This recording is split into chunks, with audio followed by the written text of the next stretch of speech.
কারো প্রতি কোনো হিংসা, যে তুমি যার মধ্যে হিংসা থাকবে, সমচিত্ত থাকবে না, তার মানে সে কখনো সাধু হতে পারবে না। কিরকম হিংসা? নির্মৎসরণাং শতং, বলছে যার মধ্যে মাৎসর্যতা থাকবে, হিংসা থাকবে, সে কখনো কিছু ভালো পথে যেতে পারবে না, সে যত বড় সাধু হোক।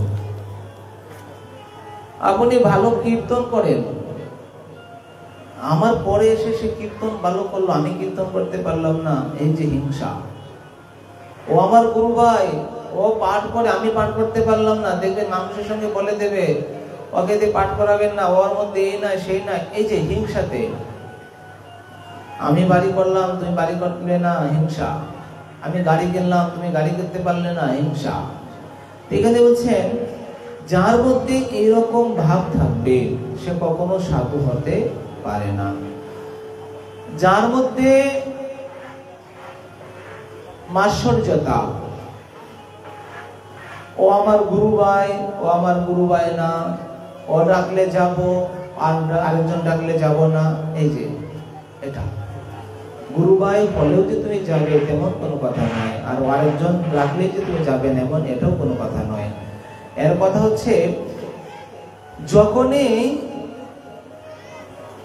যখনই দেখতে পাবেন যার মধ্যে একনিষ্ঠতা আছে, যখনই দেখবেন যার মধ্যে কোনো ভিন্নতা নেই, নিতাই গৌর সীতানাথ এক প্রভু তিন প্রভু এক সাথ, এতে বেদ বুদ্ধি যার, তার হবে চারকার। বিচার করা, বেদ বিচার করা, সে যত বড়ই হোক তার মধ্যে কোনো লাভ হবে না। এই জন্য এখানে বলছেন যত সব গুরু রূপ নিত্যানন্দেরই স্বরূপ। তাহলে সবাইকে যদি আমি সেই রকম ভাবে বিচার করতে পারি, সমচিতা, বা এখানে বলছেন যে যখনই আমি স্বজাতীয় সঙ্গ স্নিগ্ধ অপেক্ষা অধিকতর, যখনই আমি স্বজাতীয় পাবো, যে উনি যেরকম ভাবে ভজন করে আমারও ভজন ঠিক সেরকম। কালকে দৃষ্টান্ত ছিল কাম্যবনের মানে গোবর্ধনের কৃষ্ণদাস বাবা আর রণবাড়ির কৃষ্ণদাস বাবা, তাদের মধ্যে দুজন বন্ধুত্ব ছিল। যখনই রণবাড়ির কৃষ্ণদাস বাবা দ্বারকায় রুক্মিণী দেবী তপ্তমুদ্রা গ্রহণ করলেন, সঙ্গে সঙ্গে তার থেকে সঙ্গ ত্যাগ করে দিলেন। কেন? বলছে তোমার মধ্যে আমার মধ্যে বন্ধুত্ব ছিল, একই ধরনের ভজন করতাম, কিন্তু এইবার তুমি আমার রাধারানীকে ত্যাগ করে তুমি রুক্মিণী তপ্তমুদ্রা গ্রহণ করেছ, তার মধ্যে তোমার সঙ্গে আমার স্বজাতীয়তা রইল না। যেহেতু স্বজাতীয়তা নেই, তোমার সঙ্গ করে আমার কোনো লাভ হবে না, এই জন্যই দরজাটা বন্ধ করে দিয়েছিলেন। তারপরে তো তার হৃদয় থেকে এই যে একটা পরে রাধারানী স্বপ্নে দেখালেন, কৃষ্ণদাস তুমি তো আমার যোগ্য নও, বা আমি তোমার যোগ্য নই, তুমি রুক্মিণী তপ্তমুদ্রা গ্রহণ করেছ, তুমি এইখানে যাও, আমার বৃন্দাবনে থাকতে হবে না। এই সব মিলে তখন হৃদয় থেকে বিরহ নল, আগুন লাগিয়ে দিলে যে আগুন হবে তা নয়, দেখবেন বিরহ আগুন, বিরহ অনল, হৃদয় থেকে জলে সারা শরীর পুড়ে গেল। পরবর্তীতে সেই মুখের মধ্যে ছিল রাধা, রাধা নাম। সেই রাধা নামকে এই গোবর্ধনের বাবা এসে তাকে যখনই মানে ঘৃত প্রদীপ ধরিয়ে দিলেন, সঙ্গে সঙ্গে ভস্ম হয়ে গেলেন। এই তো এই জন্য এখানে বলছে সমচিন্তা, প্রশান্ত আত্মা। আর এই জন্য এখানে বলছেন স্বজাতীয়, সবার সঙ্গ করলেই হবে না। এই জন্য ভাগবত এখানে কি বলছেন, যে ভাগবত শ্রবণ করো, সাধুমুখে হরিকথা শ্রবণ করো, এটা সবাই বলাই আছে যে সাধুমুখে হরিকথা শ্রবণ করো। বলছে হ্যাঁ করলাম। কাকে বলছে? সাধুমুখে হরিকথা, অসাধুমুখের কথা বলে নাই। নিগম কল্পতরুর গলিতম ফলম সুখমুখাদমৃত দ্রব সঞ্জতম পিবত ভাগবতম রসমালয়ম মোহরাহ রসিকাবু বিবাবুকা। এই ভাগবত অমৃত অনন্তা নিত্য শাশ্বত নবয়মান। এই ভাগবতে যারা ডুব দিবে তারাই অমৃত পাবে। কিন্তু এখানে বলছেন যাদের মধ্যে আচরণ নেই, মনে হয় আমি মুখে মুখে বলে দিলাম, কি বললাম যে তুমি কি ব্রহ্মচারী, বা তোমার মধ্যে মায়া মমতা আছে ইত্যাদি। আমি তো সব ত্যাগী, কিন্তু আমার মধ্যে যদি মায়া মমতা থাকে, সংসারী থাকে, তাহলে আমি আরেকজনকে আমি কিভাবে বলবো যে তুমি সংসারী না? বাবাজি মহারাজের কাছে এক বালক গেলেন, মানে বাবা মার খুব একমাত্র ছেলে। তো বাবা মা মায়ের আনন্দ কোথায়? মাতৃত্বে তো মায়ের আনন্দ। তো মায়ের আনন্দ, একমাত্র ছেলে হঠাৎ করে অসুস্থ হয়ে গেল। ডাক্তার, বৈদ্য, কবিরাজ সবাইকে দেখালো। দেখানোর পরে সবার একই কথা, তাকে মিষ্টি খাওয়া বন্ধ করতে হবে। এইবার ছেলে তো মিষ্টি খাবে, কোনোভাবে বন্ধ করলেন না, পারে না। এইবার গেলেন বাবাজি মহারাজের নিকট, গিয়ে বলতে লাগলেন, বাবা আমার ছেলেটার কি হয়েছে দেখুন তো। উনি জ্যোতিষী, বড় জ্যোতিষী, জ্ঞানী ছিলেন। উনি বলছে যে রোগ হয়েছে একমাত্র সেই থেকে পথ উদ্ধার হওয়ার একমাত্র পথে হচ্ছে মিষ্টি পরিত্যাগ করা। উনি দেখে কিছু বললেন না, প্রথম থেকে বলছে ঠিক আছে তোমরা কাজ করো, 1 সপ্তাহ পরে তোমরা আসো, তারপরে আমি আরো বিচার করে যা বলা করবো। বলছে ঠিক আছে। ওনার কাছে সবাই পাঠালেন। উনি সিদ্ধ মহাপুরুষ, উনি অনেক তত্ত্বজ্ঞ, উনি মানে দিব্য দূরদর্শনকারী, তার মধ্যে অনেক জ্ঞান আছে। যখনই সমস্ত কিছু দেখলেন, 1 সপ্তাহ পরে এসে বলতে লাগলেন, যখনই আবার এসে বাবাকে প্রণাম করলেন, তখন বলতে লাগলেন আপনার ছেলেকে উদ্ধারের একটা পথেই মিষ্টি পরিত্যাগ করো। তো আগে বলেননি কেন? বলছে আমি যে তাকে উপদেশ দেব, আমি নিজেই তো মিষ্টি খাচ্ছি, তো আমি মিষ্টি খেয়ে আরেকজনকে না করবো কি করে? এই জন্যই আমি 1 সপ্তাহ মিষ্টি পরিত্যাগ করলাম। তাই আমি বললাম তাকে মিষ্টি খাওয়া বন্ধ করে দাও। দেখবেন সিগারেটের প্যাকেটে লেখা থাকে মানে ধূমপান মৃত্যু ঘটায় বা ক্যান্সারের কারণ। ওনারা লিখে দিলেন, কিন্তু ওনারা আবার সারা দেশে প্রচার করছেন। তো এইবার যে সিগারেট খায় সে যদি বলে তুমি সিগারেট খেও না, তার কথা শুনে তুমি খাও কেন? তাহলে আমাকে তুমি আবার নিষেধ দিলে। এই জন্য এখানে আমাদের মহাপ্রভু বলছেন আচার করিয়া করো প্রচার, আচার না করে প্রচার করা যাবে না। আমি যদি ব্রহ্মচারী তাহলে আমি তোমাকে বলবো তুমি ব্রহ্মচারী হও, আমি যদি সংসারী থাকে তাহলে তোমাকে তো বলার অধিকার নাই। এবার আমি যদি ভজন করি তখন আমি তোমাকে উপদেশ দিতে পারবো, আমি যদি ভজন না করি না তাহলে তোমাকে উপদেশ দিতে পারবো না। মম মায়া দুরত্যয়া, মায়ায় সবাই আকৃষ্ট। এই জগতে মায়া, এই জগতে সবাই মায়া বন্ধন, কেউ মায়া থেকে মুক্ত হতে পারে না। একমাত্র তারাই পারে যারা সমস্ত কিছু ছিন্ন করে দিয়ে গৌর গোবিন্দের চরণে চলে গেছে। মহন্ত তাদের তারাই পারে। এই জন্য এখানে বলছেন যে রূপে লইলে নাম প্রেম উপজয়, তাহার রক্ষণ শোনো সর্বরামরায়। দেখুন মহাপ্রভু যখন দীর্ঘ 1টি নয় 12 বছর গম্ভীর প্রকোষ্ঠে ছিলেন, রামানন্দের শ্লোক স্বরূপের গান, এই 2 রাখে মহাপ্রভুর প্রাণ। রায় রামানন্দ গোদাবরীর তটে রাজার অধীনে মন্ত্রিত্ব ছিল। হঠাৎ করে গোদাবরী নদীতে যখনই তাকে পালকি করে বহন করে নিয়ে যাচ্ছে, নিয়ে গিয়ে সেই গঙ্গাতে স্নান করে যখনই উঠলেন, তখনই দেখতে লাগলেন বটবৃক্ষের তলে এক দিব্য সুদর্শনধারী এক মহাপুরুষ বসে আছে। রামানন্দ মহাপ্রভু যখন পুরীতে ছিলেন, রাজা প্রতাপরুদ্র তো বিশ্বাস করতেন না, রাজা প্রতাপরুদ্র বিশ্বাস সার্বভৌম বিশ্বাস করতেন না মহাপ্রভুকে। পরবর্তীতে যখন সার্বভৌমে যখন মহাপ্রভু দিব্য দর্শন দেখালেন, তখন তারপরে মহাপ্রভুর সঙ্গে বুঝতে পারলেন উনি সাক্ষাৎ ভগবান। তখন মহাপ্রভুকে সার্বভৌম বলে দিলেন, প্রভু তুমি তো দক্ষিণে যাচ্ছ, দক্ষিণে একনিষ্ঠ শুক্র দেশীয় মানে মহারাজ রাজা, যদি তুমি স্বরূপ মানে রায় রামানন্দের সঙ্গে মিলন করতে পারো, তাহলে তুমি জীবনে অনেক কিছু জানতে পারবে, অনেক কিছু শিখতে, তাকে উদ্ধার করতে পারবে। এই মহাপ্রভুর এই বাণী মানে স্বরূপ রাজা সার্বভৌমের প্রতি যখন উক্তি করলেন মহাপ্রভু থেকে, মহাপ্রভু এই উক্তি শুনে যখন দক্ষিণে আসলেন, রায় রামানন্দকে উদ্ধার করার জন্যই বটবৃক্ষের নিচে বসেছিলেন। আর রায় রামানন্দ যখন এই গোদাবরী তটে স্নান করেছিলেন, তখন এই মহাপ্রভুকে যখন একবার দর্শন করেছিলেন, সেই দর্শনে সমস্ত কিছু ভুলে গেলেন। তখন উনি স্নান করে এসে রায় রামানন্দ মহাপ্রভুকে প্রণাম করলেন, আলিঙ্গন করলেন, অনেক কথা বললেন।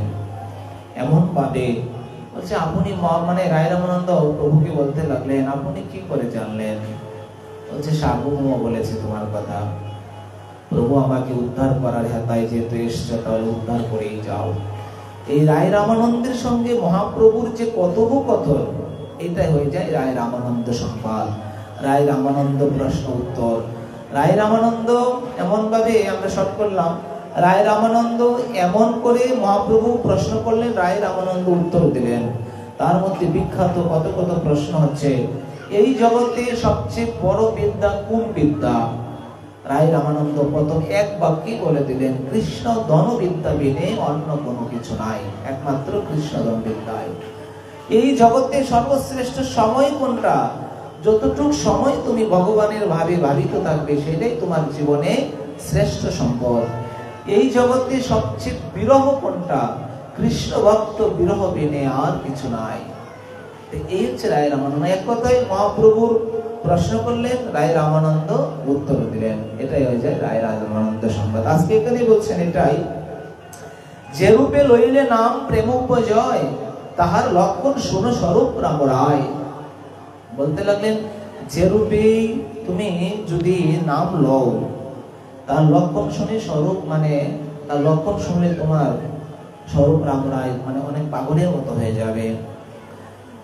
ত্রিনাদপি শুনিছেন তরুণ বিষয় শোনা, অমানেন মানদেন কীর্তনীয় সদা হরি।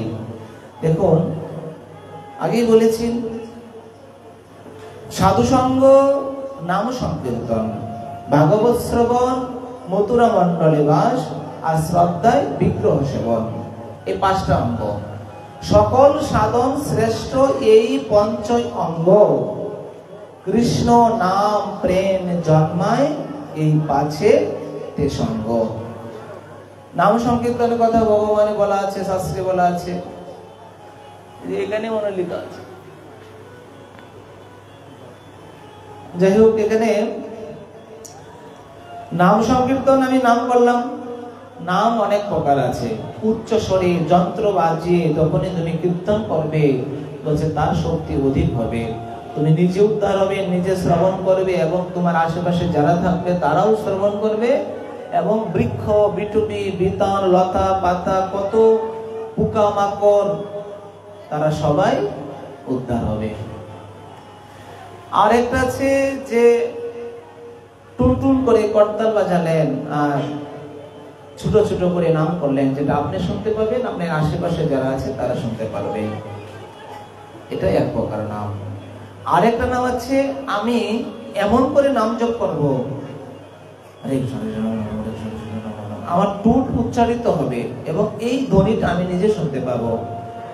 আরেকটা নাম আছে মনের, বসে থাকবো, মন থেকে নাম উচ্চারিত হচ্ছে।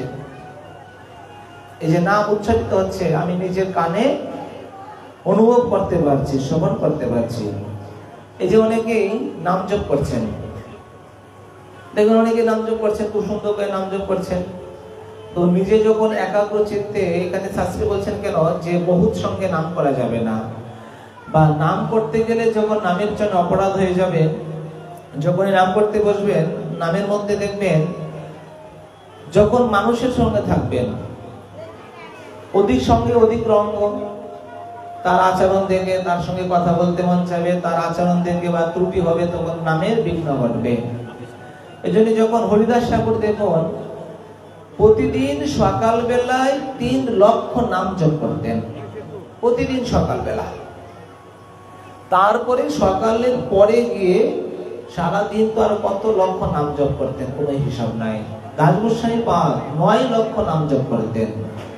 কিন্তু নিষ্ঠা হচ্ছে আমি এক আসনে বসে যেন আমি 3 লক্ষ নাম জপ করতে পারি। 1 লক্ষ হচ্ছে নিজে মনে মনে জপ করা, আরেক লক্ষ হচ্ছে নিজে একটু হালকা উচ্চারণ করা, আরেক লক্ষ হচ্ছে উচ্চ স্বরে বলা। 3 ভাবেই করা যায়। যারা বিরক্তি বৈষ্ণব, মানে যারা বিরক্ত মানে কি, যারা ব্রহ্মচারী মানে সন্ন্যাসী বৈষ্ণব, তারা দেখবেন খুব নির্জনে নির্বৃত্তে নীরবে নিশ্চিন্তে ভগবানের নাম জপ করছে। এই জন্য বলছেন এই যে যখনই তুমি বসে বসে নাম জপ করবে আর যখনই ভগবানকে স্মরণ করবে, আর সেই নামের একটা প্রেম উদয় হবে, অশ্রুসিক্ত হবে।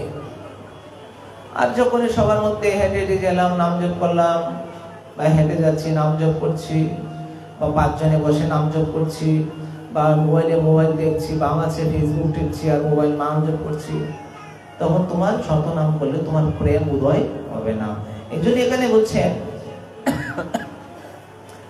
যে রূপে লইলে নাম প্রেম উপজয়, তাহার লক্ষণ শুনো স্বরূপ রাম রায়। ভালো কথা।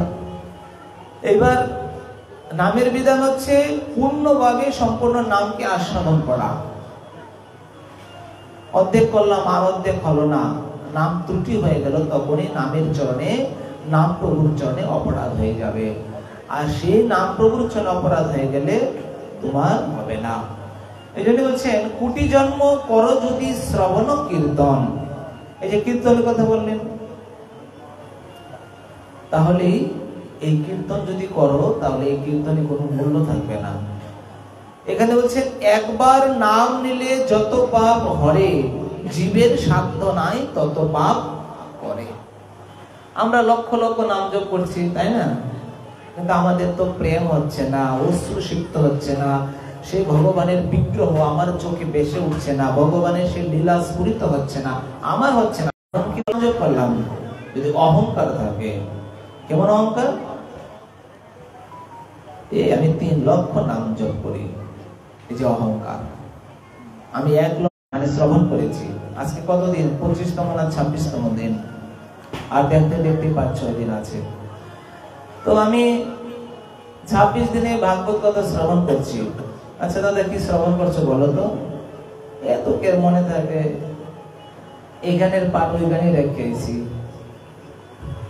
বলছে কি যেখানকার পাঠ সেইখানে রেখে এসেছি। তার মানে তোমার এই শ্রবণটা বৃথা গেল। বলছে এই ঘন্টা কানে 1.5 ঘন্টার মধ্যে আমাদের যদি 1 মিনিটও শ্রবণ মানে যথাযথ শ্রবণ করতে পারি, এই শ্রবণের ফল অবশ্যই লাভ করতে পারবো। অনর্থের মধ্যে একটা অনর্থ আছে রস আস্বাদ। রস আস্বাদ অনর্থ হচ্ছে ভাগবত যখন সপ্ত যজ্ঞ হয়, ভাগবত সপ্ত যজ্ঞের নিয়ম হচ্ছে 18,000 শ্লোক পাঠ করতে হয়, আর এই শ্লোকের ব্যাখ্যা হয় বিকাল বেলা। এই সপ্ত যজ্ঞের খুব বিধান আছে, যে যে মনোকামনায় বাসনায় সপ্তাহ করে পূরণ হয়। আর 18,000 শ্লোক যেখানে একসাথে এই 7 দিনে উচ্চারিত হবে, এই 18,000 শ্লোকের ধ্বনি কখনো বৃথা যায় না। যাই হোক, এইবার শ্লোকের নিয়ম হচ্ছে, ভাগবতের নিয়ম হচ্ছে উদ্ধব মানে 10ম স্কন্ধের 46-47তম অধ্যায় হচ্ছে উদ্ধব সন্দেশ। উদ্ধব সন্দেশ পাঠ করলে মানে উদ্ধব সন্দেশ বিরহ পাঠ, তো মাতুর বিরহ পাঠ। এই মাতুর বিরহ পাঠ করলে সবাই কাঁদে। আর তারপরে হচ্ছে 56, 54, 56, 53তম অধ্যায় হচ্ছে রুক্মিণী হরণ বা কৃষ্ণ রুক্মিণীর বিবাহ। প্রথম হচ্ছে বিরহ মানে ভগবান উদ্ধব বৃন্দাবনে গেলেন, রাধারানী কৃষ্ণের জন্য বিলাপ করলেন, সখীরা কাঁদলেন, ভ্রমরকে নিয়ে কত ভাব দেখালেন। এইটাই হচ্ছে বিরহ, মাতুর বিরহ। এই বিরহে সবাই কাঁদে, আর এটাই হচ্ছে আমাদের ভাগবতের সর্বশ্রেষ্ঠ অধ্যায়। তারপরে কি হচ্ছে, কৃষ্ণ রুক্মিণীর বিয়ে হচ্ছে, ছানাই বাজছে, আনন্দ হবে। তো এবার বাক্য সপ্তাহের মধ্যে সবাই বাক্য শ্রবণ করতে আসছে। সামনে এক সুন্দর মাতাজি বসে শ্রবণ করছে। তো উদ্ধব সন্দেশ পাঠে সবাই কান্না করছে, সবাই, উনিও কাঁদছে। তো এবার উদ্ধব সন্দেশ পাঠ শেষ, এবার বিয়ের সানাই বাজছে। ভাগবত সপ্তাহ যোগে দেখবেন এখানে টিম থাকে, কীর্তনিয়া থাকে। তো এখানে সুন্দর করে বিয়ের সানাই বাজছে। এবার সবাই বিয়ের সানাই শব্দ শুনে সবাই হাসছে, মানে আনন্দ করবে। কৃষ্ণ রুক্মিণীর বিয়ে, বিয়ে বলে কথা, বিয়ে বাড়িতে আনন্দ হয়। এই বুড়িমা শুধু কেঁদেই যাচ্ছে। পাঠক বলতে লাগলেন, ইস কি ভাগ্যবতী মা তুমি। এমন গানে বলেন, কি তুমি ভাগ্যবতী মা, আমি এত প্রাসান হৃদয়, আমার চোখ দ্বারা একটু ভগবানের জন্য অশ্রুসিক্ত হয় না, একবারও কাঁদতে পারি না। কিন্তু যখন থেকে আমি দেখলাম, তখন থেকে তুমি একবারে কেঁদে যাচ্ছ, ভগবানের জন্য প্রাণ খুলে চোখের জলে ভাসিয়ে দিচ্ছ। মা, তোমার চরণে আমি প্রণাম করি। যখনই বললেন, মা উঠে দাঁড়িয়ে বলতে লাগলেন, বাবা তুমি যে কি মরার পাঠ করো, এই পাঠ শুনে আমি কাঁদি না। বলছে, মা তুমি কি দেখে কাঁদো তাহলে? বলছে, বাড়িতে ছাগলটা বেঁধে এসছি, মাঠে পড়ে আছে, না জানি সময়ের মধ্যে যেতে পারছি না, ছাগলটা একবারে খেয়ে ফেলবে। এই ছাগলের চিন্তা করতে করতে আমি কাঁদছি। বলছে, বারে এই পাঠে বসে ছাগলের চিন্তা, বাড়ির চিন্তা, তাহলে তো শ্রবণ যথাযথ হলো না। এই জন্য এই শ্লোকে এখানে বলছেন, কুটির জন্ম করো যদি শ্রবণ কীর্তন, তথাপি না পাও ব্রজের ব্রজেন্দ্র নন্দন। দৃষ্টান্ত হলো, নাম জপ করলাম, মোবাইল টিপলাম, নামের পূর্ণতা হলো না, কীর্তনের কোনো মূল্য রইল না। ভাগবত শ্রবণ করলাম, মনটা এখানে দিলাম না, শুধু দেওয়াটা পড়ে আছে, প্রসাদের লোভে হোক আর মানুষের লোভে হোক, যে কোনো ভাবে পড়ে আছে, তাহলে এই শ্রবণ করলে তোমার পূর্ণতা হবে না। তবে এখানে একটা চৈতন্য চরিতামৃতে বলছেন, বুঝে বা বুঝে কেহ, শুনিতে শুনিতে সেহ, কি অদ্ভুত চৈতন্যে চরিত। যে কোনো ভাবে যতটুক সময়ে যদি মন মতো ভাবে কান দ্বারা শ্রবণ করো, হৃদয় দ্বারা অঙ্গম করো, হৃদয়ঙ্গম করো, তাহলে তার ফল কখনো বৃথা যাবে না, কোনোদিন বৃথা যাবে না। এই জীবনও থাকবে, পরবর্তী জীবনও তোমাকে সঙ্গ দেবে। এই জন্য এখানে বলছেন, যে রূপে লইলে নাম প্রেম উপজয়, তাহার লক্ষণ শোনো সর্বপরামরায়। তৃণাদপি শুনেছেন তরুরূপী সহিষ্ণুনা, অমানেন মানদেন কীর্তনীয় সদাহরি। এখানে বলছেন, তুমি নাম জপ করেছো, ভালো কথা, ভজন করছো, তাও ভালো কথা, কিন্তু অহংকার দেখাবে না। প্রেম ভক্তি চন্ডিকায় কি বলছেন?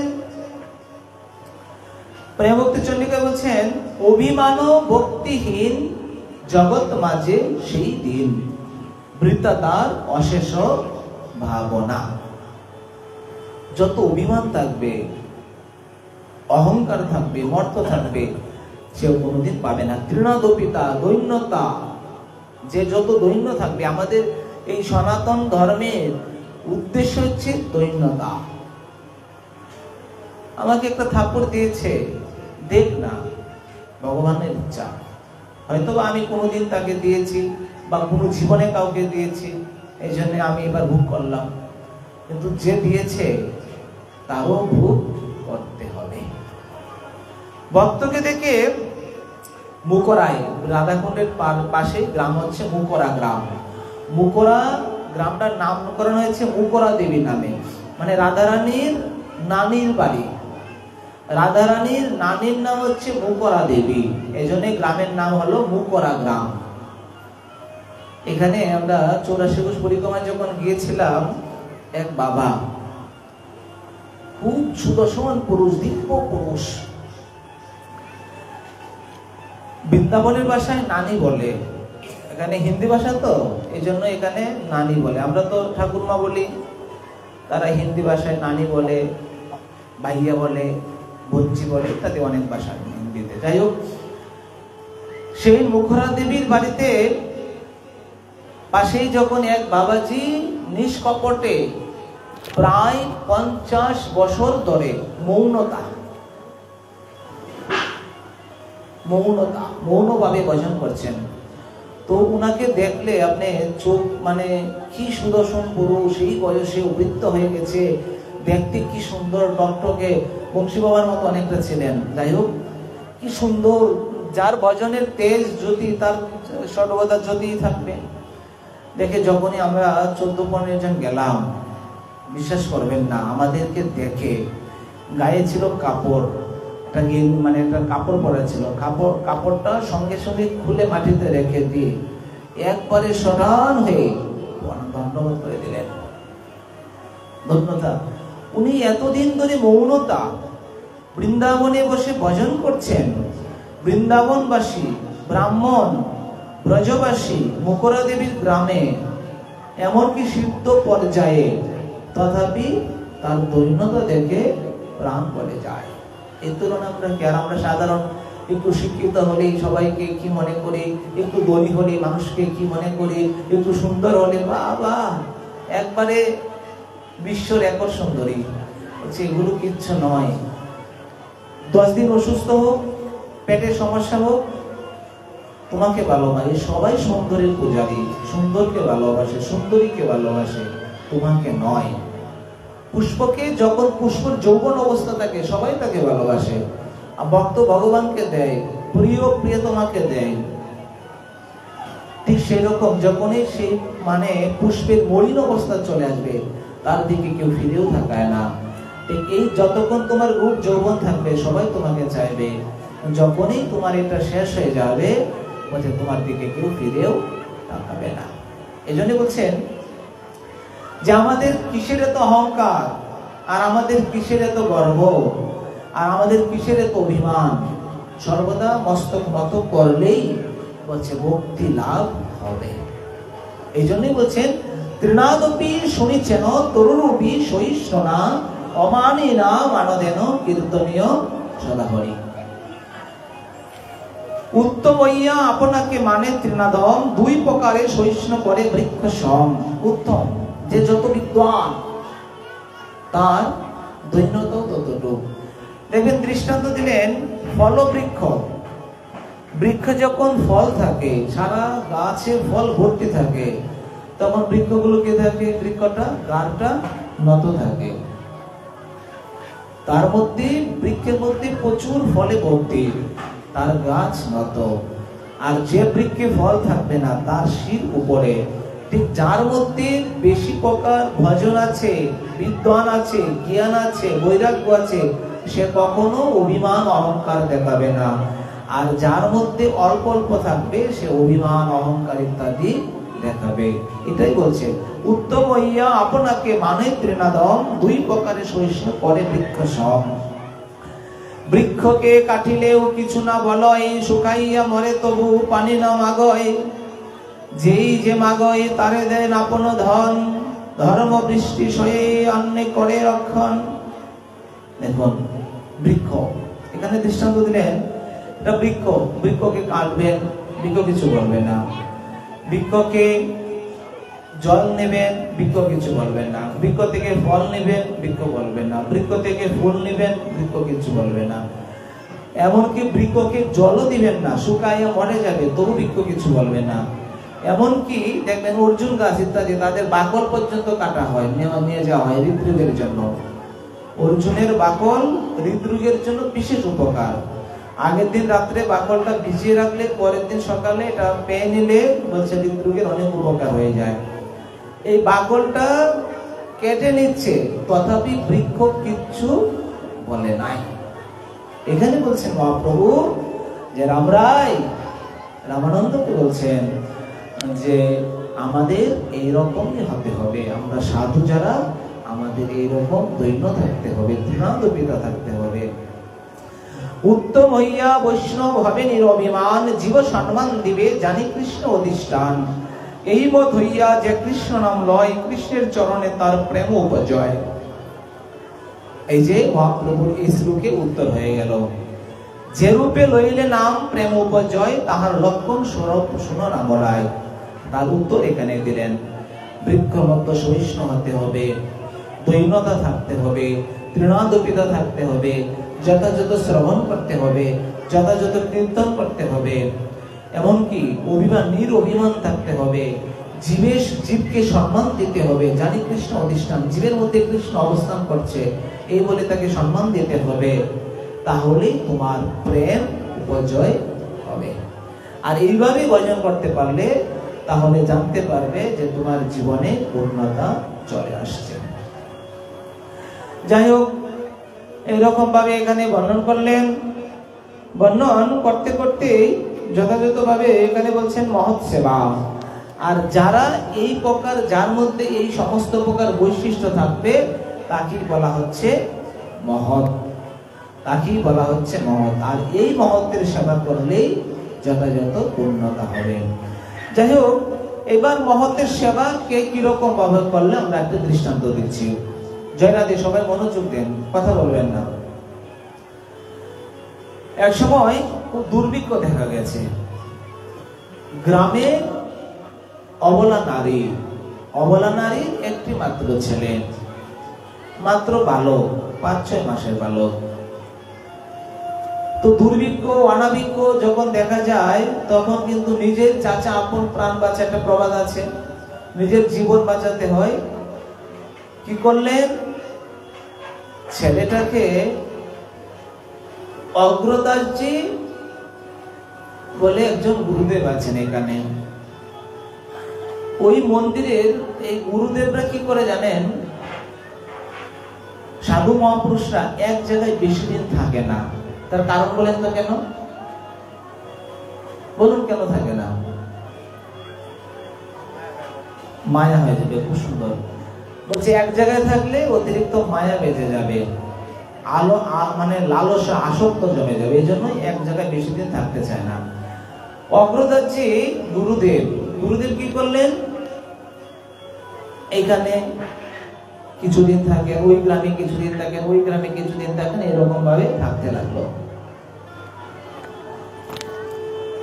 থাকতে থাকতে এই গ্রামে যখন দুর্ভিক্ষ দেখা দিচ্ছে, সবাই সবার মতো চলে যাচ্ছে, অবলা নারী কি করলেন? চিন্তায় পড়ে গেলেন যে আমার প্রাণ বাঁচাতে পারছি না, আমি নিজে খেতে পারছি না, আমার ছেলের জীবনটা কি করে রক্ষা করব? অগ্রদাসজির মন্দিরে, যে বাড়িতে থাকে, মন্দিরের সামনে ছোট্ট বাচ্চাটাকে রেখে মা দূরে চলে গেল। কত বড় পাষাণ! মা নিজের সন্তানটাকে জঙ্গলে রেখে চলে গেল, দূরে গিয়ে বসে রইলেন। যখনই সন্তানটা হাউ হাউ করে কাঁদতে লাগলো, কেঁদে কেঁদে চিৎকার শুনে অগ্রদাসজি তার শিষ্যকে বললেন, দেখতো কে?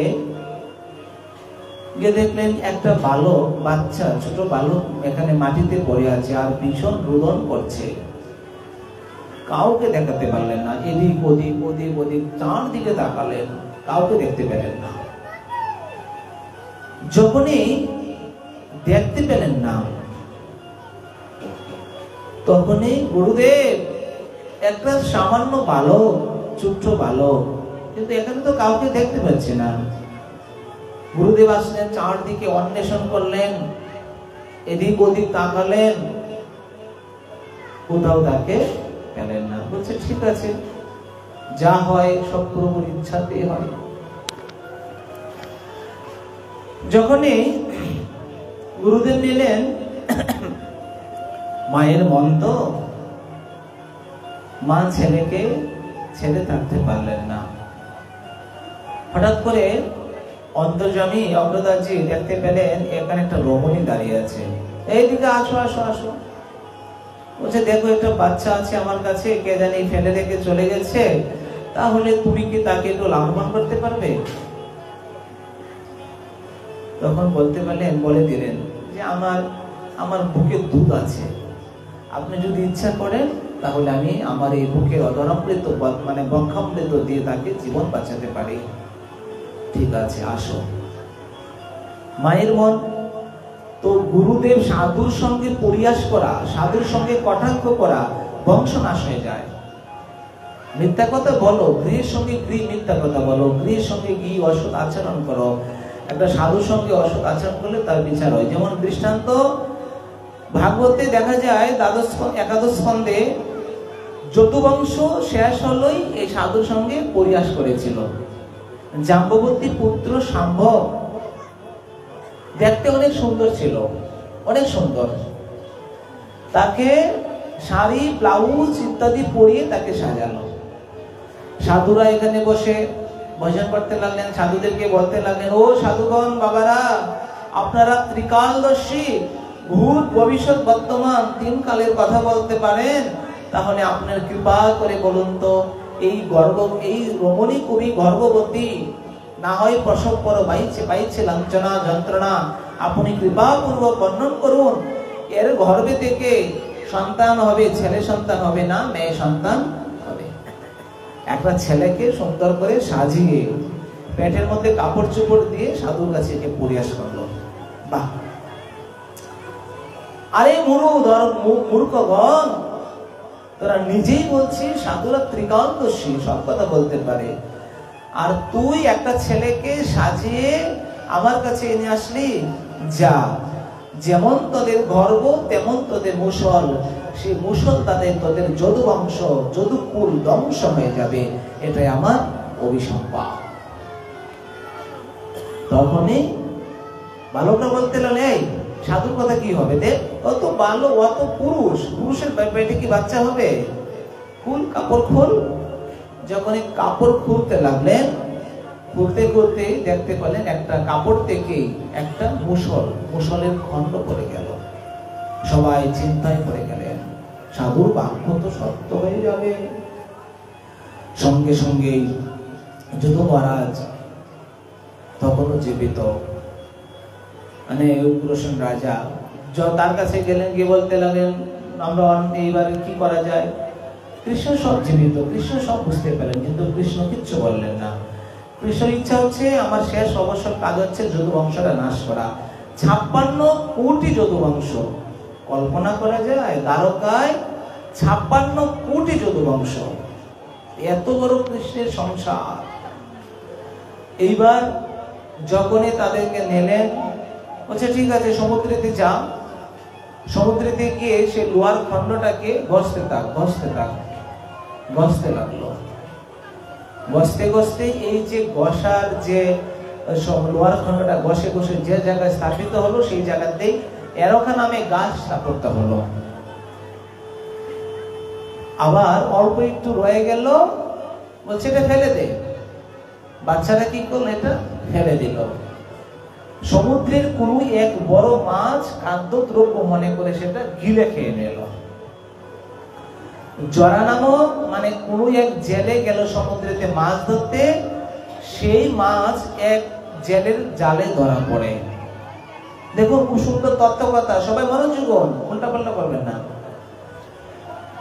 সেই মাছ আবার এক জেলের জালে ধরা পড়ে, বাজারে বিক্রি করলো। জরা নামক এক বেদ সেইটা বাজারে থেকে কিনে নিয়ে গেল। বাড়িতে যখন মাছটা কাটতে লাগলো, তার পেট থেকে একটা সুন্দর তীক্ষ্ণ লোহার খণ্ড প্রবেশ হলো। এটা নিয়ে জরা নামক বেদ বলছে আমাকে দাও, তীরের অগ্রভাগে লাগিয়ে দিল।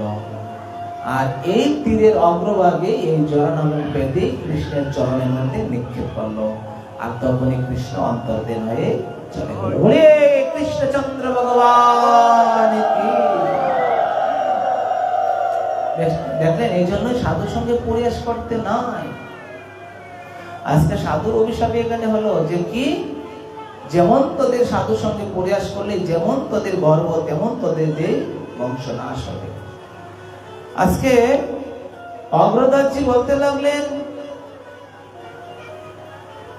আমি সবই জানি, মা তুমি সত্যি করে বলো তো এটা কে? বলছে বাবা, আমি তোমার সঙ্গে মিথ্যা কথা বলবো না, আগে যা বলেছি আর বলবো না, আমারই সন্তান। বলছে তোমার সন্তান, তাহলে তুমি এভাবে রেখে দিলে? যে বাবা নিজের পেট চলে না, তাকে পরিচয় দিতে পারবো না, সমস্ত বিচার করে বিশ্লেষণ করে আমি একে রেখে দিলাম, আমি আপনার কাছে সমর্পিত করে দিলাম। বলছে মানলাম, আমি গ্রহণ করেছি, কিন্তু আমি এটা লালন পালন করবো কি করে? এতে এখন ভালো কত দুধ পান করে, অন্য আদি কিছুই খায় না, তাহলে আমি রক্ষা করবো কি করে? বলতে লাগলেন বাবা আমি আপনার চরণে সমর্পিত করে দিলাম, আপনি যা করার তাই করেন, বেঁচে থাকলেও আপনার, মরে গেলেও আপনার, আমি আর কোনো কিছু চাইবো না। বলছে ঠিক আছে, আমি যে কদিন আছি তুমি প্রতিদিন দুধ দিয়ে দাও। সকালে, দুপুরে, সন্ধ্যাবেলায়, মধ্যরাত্রে, ভোর রাত্রে এসে দুধ দিয়ে যায়। একটা বাবাজির আশ্রমে একটা মহিলা যদি বারবার আনাগোনা করে, মানুষের সমালোচনা করবে। দেখুন এখানে খুব সুন্দর কথা, মনে করুন বাবাজির মধ্যে কোনো দোষ নেই, মাতাজির মধ্যে কোনো দোষ নেই, কিন্তু ওনারা জানেন তারা সৎ, ধার্মিক।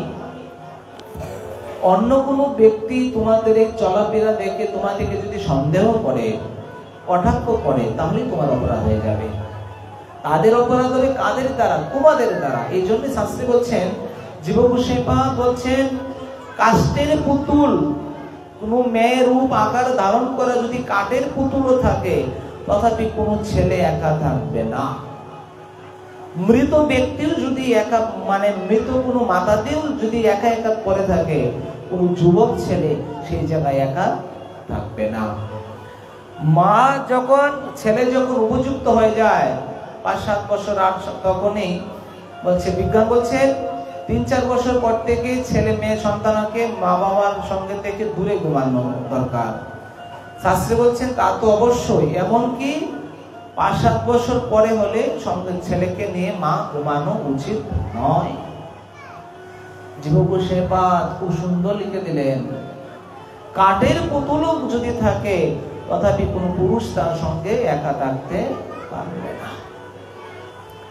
বংশী বাবা জীবনেতে দেখা যায়, বাবা যখন পাঠ করতেন,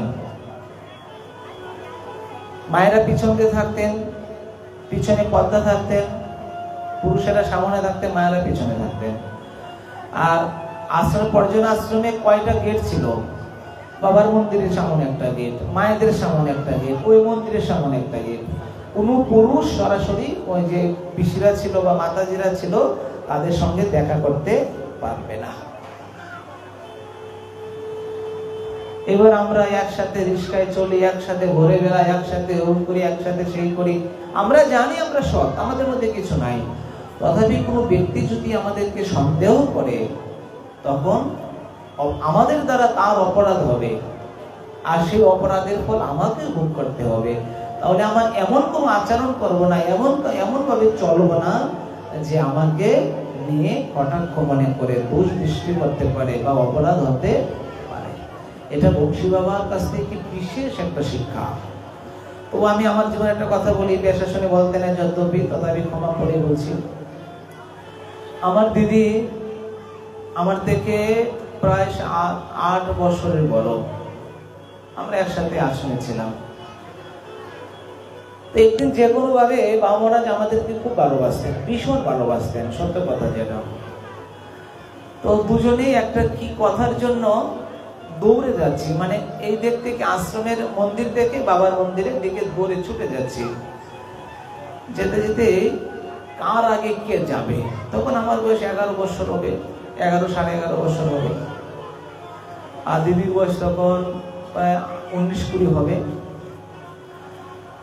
যখন এই দৌড়ে, দুজনেই দৌড়তে লাগলাম, কেউ নাই বাবার কাছে যাব। এবার আমরা দিদি আর ভাই দৌড়াদৌড়ি করা, তাতে আপত্তি কোথায়? যখন দৌড়ে দৌড়ে যেতে লাগলাম, আমার থেকে দিদি একটু এগিয়ে গেল। আমি কি করলাম, হাতে টান দিয়ে তাকে পিছিয়ে ফেলে দিয়ে আমি আগে গেলাম। এই দৃশ্যটা বাবা মহারাজ দেখে গেছে। মানে উনি এত রাগ করলেন, সঙ্গে সঙ্গে, মানে উনি এত সুদর্শন পুরুষ ছিলেন, তো সঙ্গে সঙ্গে ওনার মুখটা লাল হয়ে গেল। বলছে দাঁড়াও বাবা, বলুন। আমি জানি তোমার থেকে তোমার দিদি 7-8 বছরের বড়, তথাপি তুমি ছোট ভাই, এটাও জানি, কিন্তু তথাপি মেয়েদের কাছ থেকে সর্বদা দূরে থাকতে হয়।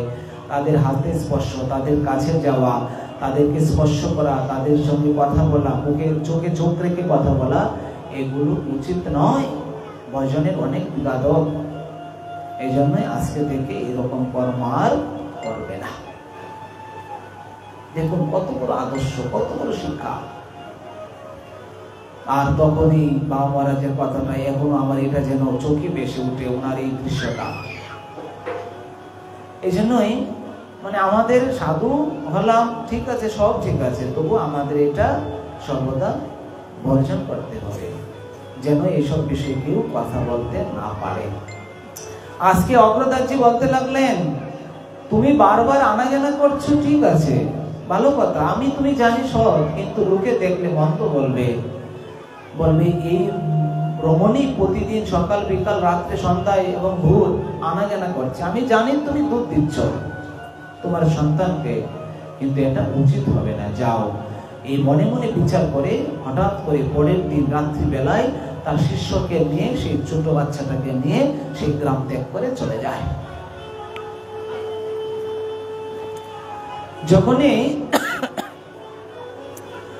যখনই চলে যায় বা মন্দিরে গেলেন, মন্দিরে গিয়ে কয়েকজন মাতাজিকে বলছেন, এই বাচ্চাটাকে তোমরা লালন পালন করো, গায়ের দুধ খাইয়ে বড় করো।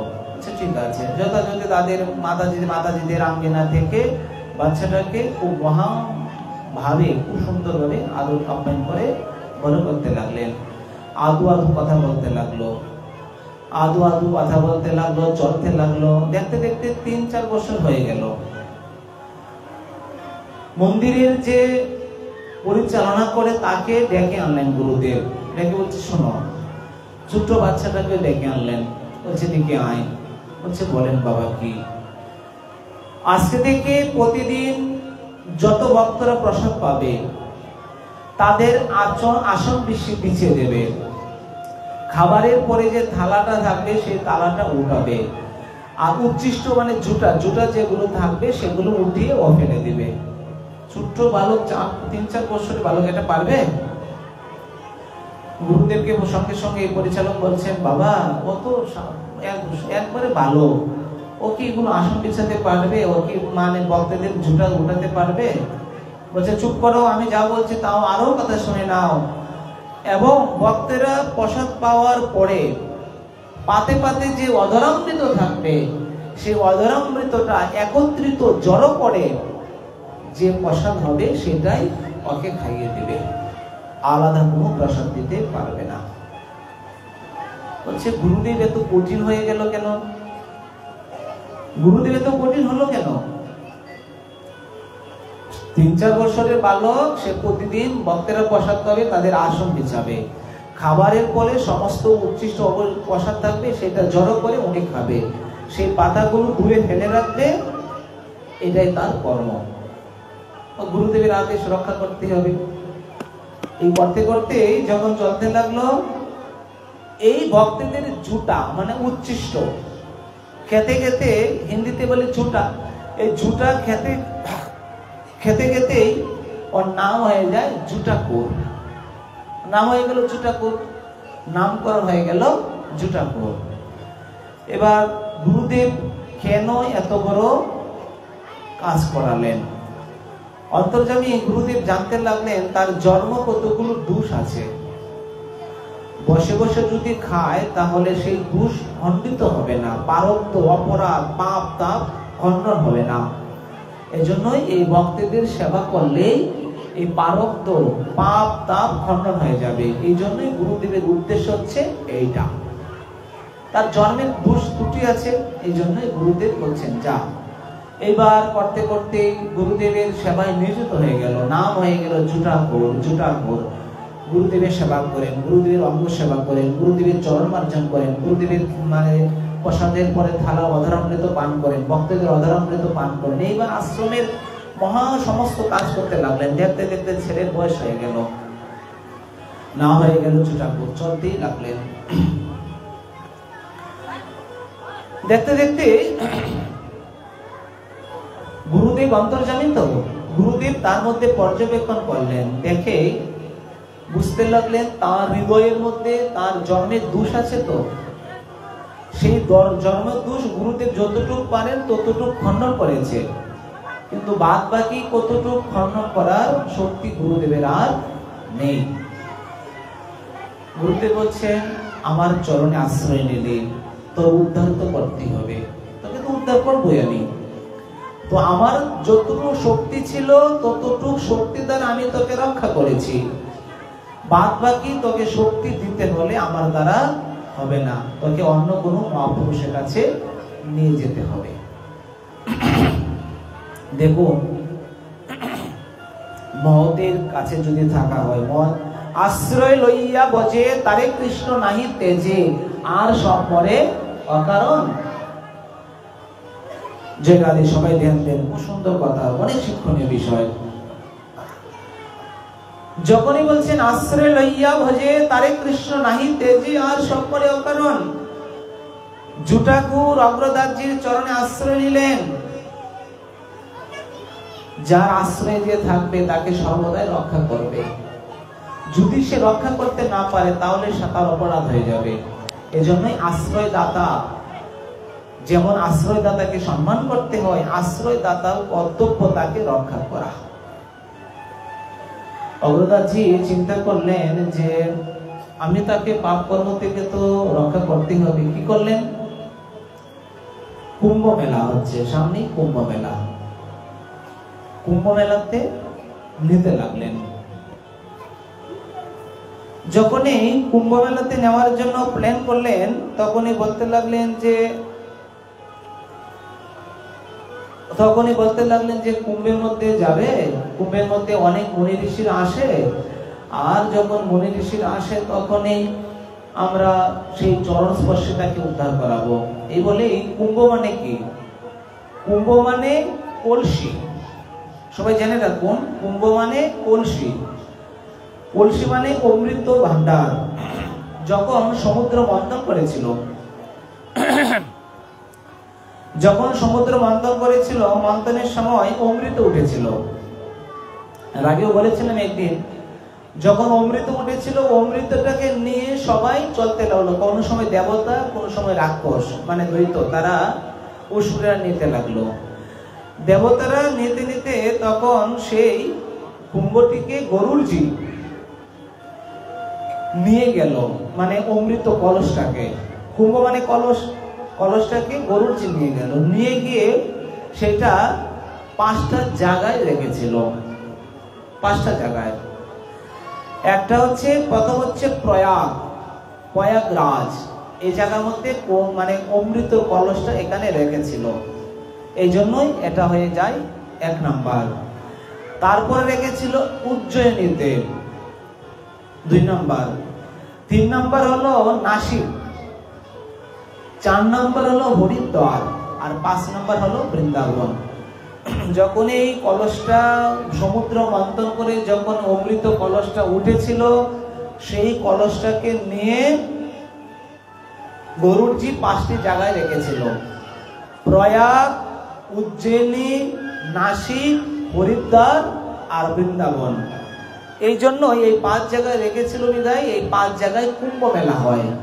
আর কুম্ভ মেলা যখন হয় তখন দেখবেন মানে নাগা সাধু, সন্ন্যাসীগণ সেই হিমালয় থেকে শুরু করে ভারতের বহু প্রদেশ থেকে তারা গিয়ে সেখানে উপনীত হয়। তাদের পরনে কিছু থাকবে না, একবারে উলঙ্গ, সেখানে তাদেরই সবার আগের জায়গা, এই সেখানে যায়। তখন অগ্রদাসজি বলতে লাগলেন আমার যতটুকু শক্তি ছিল আমি তাকে রক্ষা করেছি, বাদ বাকি তাকে জন্ম দুষ্টাকে আমি রক্ষা করতে পারবো না, তার জন্য মহতের কৃপা লাগবে। তখনই উনি সেই প্রয়াগে নিয়ে গেল। প্রয়াগে ছোট বালক, তো ছোট বালক বলতে 8-10 বছর হয়ে গেল এবার বালক, তাকে নিয়ে গেল। নিয়ে যাওয়ার পরে হঠাৎ করে দেখতে লাগলেন এক অনেক লম্বা এক সুদর্শন পুরুষ পূর্ব দিকে বসিয়ে, পাগুলো সুন্দর করে মুড়িয়ে বসিয়ে কি যেন ভাবছে। গায়ের মধ্যে একটা উত্তরি দেওয়া, উত্তরীটা অর্ধেকটা কাঁধে আর অর্ধেকটা মাটিতে পড়ে আছে। অন্তর্যামী অগ্রদাসজি গুরুকে বলতে লাগলেন যে শোন, গুরু কৃপা কতটুকু, সত্যি গুরুদেব ব্যতীত কিচ্ছু নয়। আমরা সর্বদা 24 গুরু আমরা আরেকদিন আলোচনা করব। 24 গুরুর মধ্যে সবাইকে উনি আলোচনা মানে শিক্ষা গুরুদেব অনেক শিক্ষণীয়। অগ্রদাসজি যেমন তাকে শিক্ষা দিয়েছেন, ও আরেকজন তাকে দীক্ষা দিয়েছেন। অগ্রদাস দীক্ষা দেয় নাই, কিন্তু তথাপি শিক্ষাগুলো তাকে কত জায়গায় উপরে নিয়ে গেছে। দেখুন, যখনই দিব্য জ্যোতির্ময় পুরুষ সেখানে বসে আছেন, পূর্ব দিগন্ত আকাশের দিকে তাকিয়ে, উত্তরীটা অর্ধেক কাঁধে অর্ধেক ভূমিতে পড়ে আছে, কি যেন ভ্রান্ত ভাবে, কি যেন মনে ভাবতে লাগলো। অগ্রদাসজি গুরুদেব বলতে লাগলেন, ঠাকুর যা ওনার চরণ স্পর্শ কর। দেখেন, এই জন্য শিক্ষাগুরুর তুলনা হয় না। যা তার চরণ স্পর্শ কর। চরণ স্পর্শ করবো, যদি কিছু বলে গুরুদেব, আমি বললাম তো কিচ্ছু হবে না, তুই যা। যখনই জুঠাকুর গিয়ে চরণটা স্পর্শ করলো, একবারে মনে এমন করে ছিটকে প্রায় 10-12 হাত দূরে গিয়ে পড়ে গেল। কেন পড়ে গেল? মহৎরা কেন চরণ দেয় না? সবাই সবার চরণ ধরতে পারে না। যখনই চরণটা স্পর্শ করে, তার মধ্যে যতটুকু উদ্দীপিত ক্রিয়া মানে তার মনের মধ্যে যতটুকু বাসনা, সমস্ত বাসনা এই মহতের চরণে প্রবেশ করে। পাপ, তাপ, রূপ, বেদি, জড়া সমস্ত কিছু মহতের চরণে গিয়ে স্পর্শ করে। যখনই স্পর্শ করে তখনই মহতের কাছে গিয়ে প্রবেশ করে। এই জন্যই যারা শক্তিমান তারা পাপ তাপ গ্রহণ করতে পারে, তারা ডালা চরণ দিতে পারে। আর অনেকেই শক্তিমান থাকা সত্ত্বেও নিজেকে রক্ষা হেতু করে তারা কাউকে চরণ দেওয়ার ইচ্ছা করে না। চরণ দেওয়ার ইচ্ছা না করার কয়েকটি কারণ। উনি যে আমাকে প্রণাম করবে, ওনার আত্মার কতটুকু উত্তগতি, কতটুকু শক্তিশালী তা তো আমি জানি না। আমার থেকেও বড় তো হতে পারে, আমি কেন তার আমাকে চরণ স্পর্শ করবে? এই জন্যই উনিও সরাসরি তাকে স্পর্শ করে। এটাই হচ্ছে নিয়ম। যখনই জুঠাকুর এই চরণটাকে স্পর্শ করলেন, কারেন্টে যেমন করে শক গেলে যেমন করে ছিটকে ফেলে যায়, ঠিক সেরকম ভাবে অনেক দূরে ছিটকে পড়ে গেল। শরীরে এত জোরে গিয়ে পড়লো, ছোট বালক তো, সারা শরীর ব্যথা হয়ে গেল। গুরুদেবের দিকে তাকিয়ে কাঁদতে লাগলো, বলছে, গুরুদেব আমাকে লাথি দিয়ে ফেলে দিল, চোখ, কোনো কথা বলবি না, তোকে লাথি দেয় নাই, আবার উঠে দাঁড়া। গুরুদেব তাকে উঠে দাঁড়া করালেন। দাঁড় করিয়ে বলতে লাগলেন যে আবার যা, চরণ স্পর্শ কর। না গুরুদেব, আমার ভয় লাগছে, আবার যদি লাথি মারে। বলছে, না তোকে লাথি দেয়নি তো। তাহলে আমি ছুটকে গেলাম। বলছে, সব পরে বলবো, তুই আবার যা, চরণ স্পর্শ কর। গুরুদেবের আদেশে যখন জুঠাকুর চরণ স্পর্শ করলেন, এখন আর ছিটকে যায় নাই, চরণে সুন্দর করে মাথা ঠেকিয়ে স্পর্শ করে মহারাজ তার দিকে, দিব্য সুদর্শন পুরুষ তার দিকে এক পলক তাকালেন, এক দৃষ্টি দিলেন। চোখের দৃষ্টিতে শক্তি নিহিত হয়, শক্তির প্রচলিত হয়, আনাজানা করেন। যখন এক পলক এমন করে আর করে তাকালেন, তাকানোর সঙ্গে সঙ্গে বলছেন, গুরুদেব অগ্রদাসজি বলছেন, আয়, আর কিছু লাগবে না, যা হবার হয়ে গেছে। যখনই নিয়ে মাত্র 2-3 কদম এগিয়ে আসলেন, ছোট বালক তো, বলছে, দেখি তো গুরুদেব মানে উনি কি করে। এই বলে যখন এই পিছনে তাকালেন, তখন আর এই মহাপুরুষকে আর দেখতে পেলেন না। গুরুদেব হা গুরুদেব, উনি কোথায় চলে গেল, ওনাকে দেখতে পেলাম না যে। তখন গুরুদেব অগ্রদাসজি জটাকুরকে নিয়ে বসলেন, বসে বলতে লাগলো, জানিস মানে যখন বিভিন্ন জায়গায় কুম্ভ হয়, কুম্ভতে অনেক মহাপুরুষগণ এসে কোনো একটা দেহ ধারণ করে থাকে, আবার বৈষ্ণবের চরণ স্পর্শে দ্বারা আবার তারা চলে যায় এবং কোনো ভক্তকে আশীর্বাদ করে, কারো পারব্ধ খণ্ডন করে, কাউকে রক্ষা করে চলে যায়। আজকে তোর অনেক জন্মের অনেক দোষ ছিল, অনেক ত্রুটি ছিল, এই জন্ম থেকে যতটুকু সংশোধন করা আমি করেছি, কিন্তু আর বাদবাকি আমি করতে পারলাম না, তাই তোকে কুম্ভ মেলায় নিয়ে আসলাম। এই মহতের স্পর্শে যখনই তুই স্পর্শ করেছিলি, তখনই তোর সমস্ত পাপ মহৎ নিয়ে নিল, আর যখনই পাপটা নিয়ে নিল সঙ্গে সঙ্গে তুই ছিটকিয়ে 12 হাত দূরে পড়ে গেলি।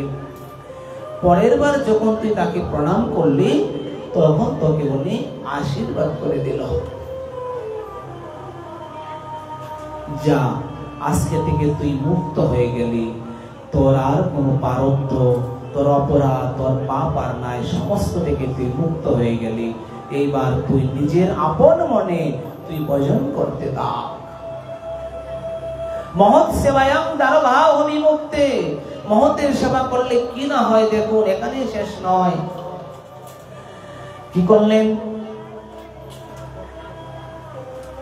যখনই বললেন যা প্রতিদিন অগ্রদাসজি ভজন করে, আর জটাকুর নিজে নিজে তাকে ব্যঞ্জন করতে থাকে। বেজন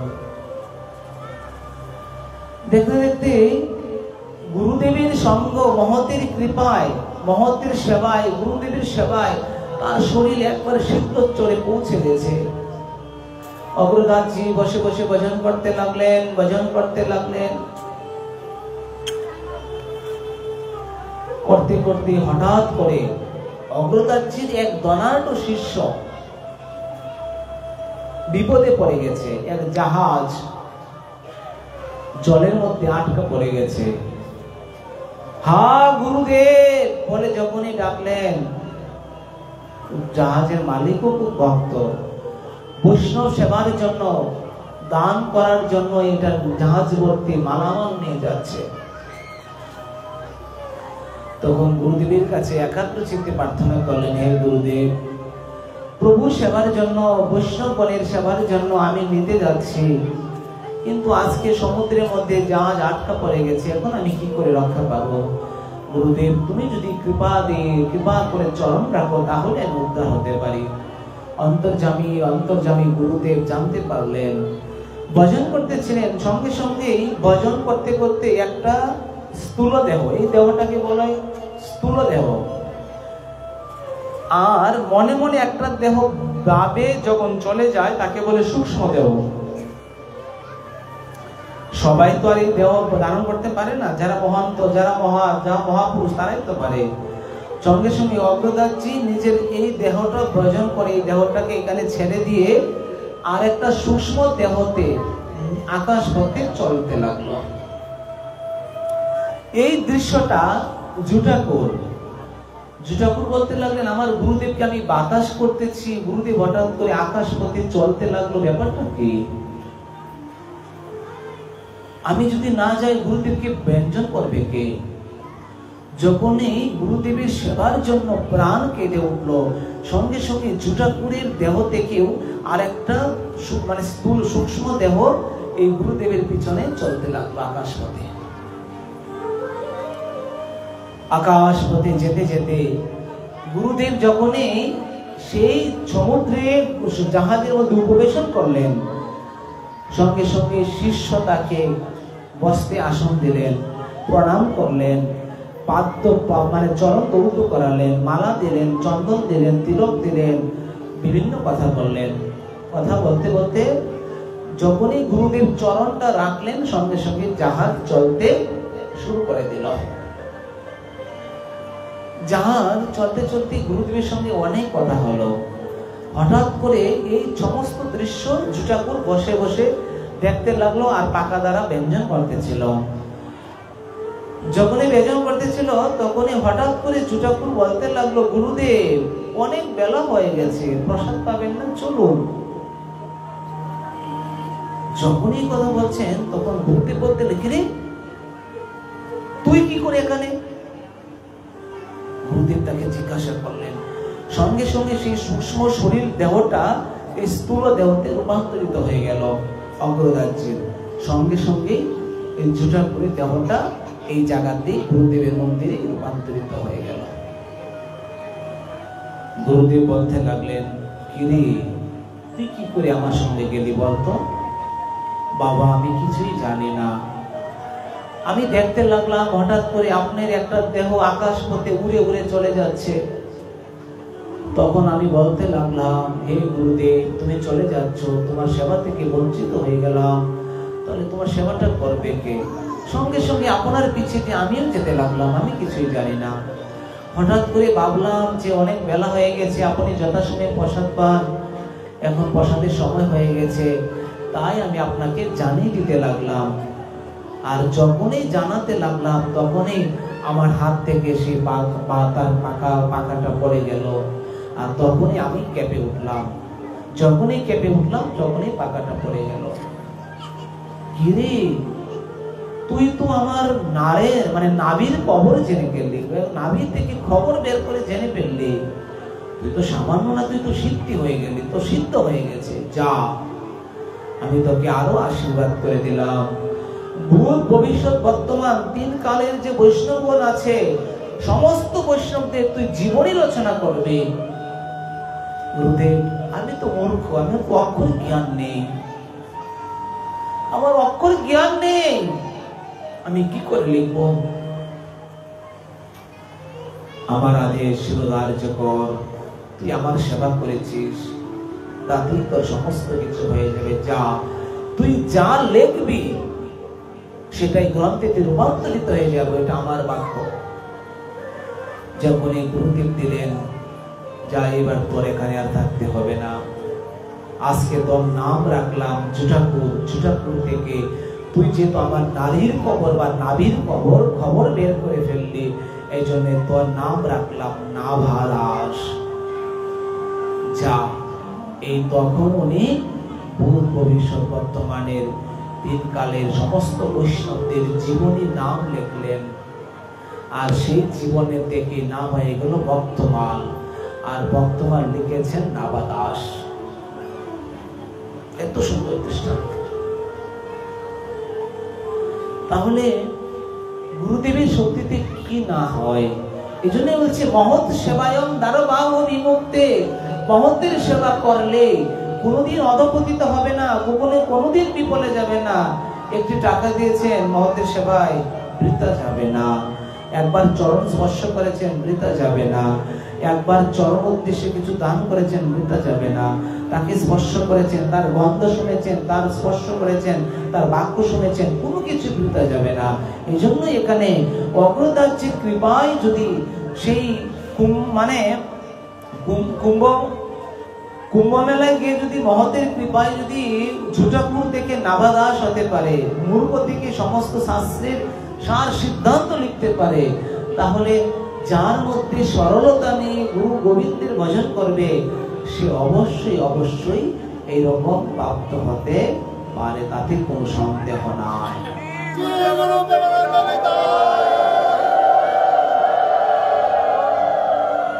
এই জন্যই কদাপি কোনদিন মহৎকে লঙ্ঘন করবে না, মর্যাদা লঙ্ঘন করবে না, মহতের জন্য অপরাধ করবে না, সৎ কাজে সৎভাবে থাকবে, দেখবে তাতেই তোমার জীবনে আধ্যাত্মিক কল্যাণ হবে।